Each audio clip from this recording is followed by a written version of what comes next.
Hello guys అందరికీ welcome to our channel movie with Vivek.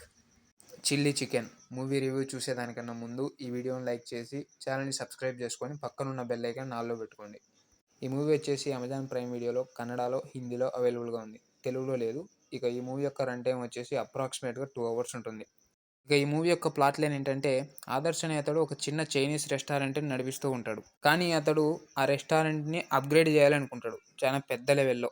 అయితే ఆ రెస్టారెంట్ వచ్చేసి ఒక 4 చైనీస్ ఎంప్లాయీస్ మీద బేస్ అయ్యి నడుస్తూ ఉంటుంది. కానీ వాళ్ళు ఏదైతే అప్గ్రేడెడ్ వర్షన్ బిజినెస్‌ని స్టార్ట్ చేస్తారో అది సక్రమంగా జరగదు. ఎందుకంటే వాళ్ళు ఒకరోజు రాత్రి తాగి ఒక తప్పు చేస్తారు.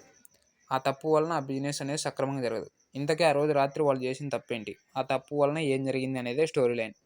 మరి ఇక మూవీ ఓవరాల్‌గా ఎలా అనిపించిందంటే, ఓకే. పర్వాలేదు అంతే. మీరు ఈ మూవీని చూడాలా? వద్దా? అనేది పాజిటివ్స్ అండ్ నెగెటివ్స్‌ని చూస్తే మీకే అర్థమవుతుంది. ముందుగా అయితే పాజిటివ్స్ గురించి మాట్లాడుకుందాం. మూవీలో ప్రీ ఇంటర్వెల్‌కి ముందు ఆదర్శ్‌కు జరిగే అవమానం అనేది చాలా ఎమోషనల్‌గా ఉంటది. ఇంకా బ్యాచిలర్స్‌కి రూమ్స్ దొరకడం ఎంత కష్టమో చూపించారు. మూవీలో అన్‌ఎక్స్‌పెక్టెడ్ ఇంటర్వెల్ సీన్ ఉంది. ఇంకా బీజీఎం అయితే పెద్దగా వినపడకపోయినా సరే మనకేం డిస్టర్బెన్స్ అయితే కలిగించలేదు. ఇంకా ఇప్పుడు ఈ మూవీ యొక్క నెగెటివ్స్ గురించి మాట్లాడుకుందాం. మూవీ అయితే ఫ్రమ్ స్టార్టింగ్ టు ఎండ్ మొత్తం స్లో నరేషన్. ఎక్కడా కూడా స్క్రీన్ ప్లే రేసీగా ఉండదు. ఫస్ట్ హాఫ్ మొత్తం క్యారెక్టర్స్ని సెట్ చేసుకోవడానికి అలా ఇలా టైం తీసుకున్నారు. ఇక సెకండ్ హాఫ్ అయితే ఎటెటో వెళ్ళిపోతూ ఉంటుంది. ఏం అర్థం కాదు అసలు ఎందుకు ఇలా చేస్తున్నారు. ఒక సీన్ చెప్తాను, స్పాయిలర్ అనుకోద్దండి.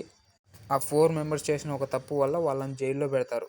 మళ్ళీ మరుసటి రోజే రిలీజ్ చేస్తారు. ఆ మాత్రం దానికి ఎందుకు జైల్లో పెట్టాలి? వాళ్ళని రూమ్ ఖాళీ చేయించడానికా? ఈ సీన్‌ని మీరు మూవీలో చూస్తేనే అర్థమవుతుంది. స్పాయిలర్ లేకుండానే చెప్పాను అనుకుంటున్నాను దీన్ని కూడా. నెక్స్ట్ వచ్చేసి సెకండ్ హాఫ్‌లో కొద్దిగా నీతులు, సూక్తులు ఎక్కువయ్యాయి అనిపించింది.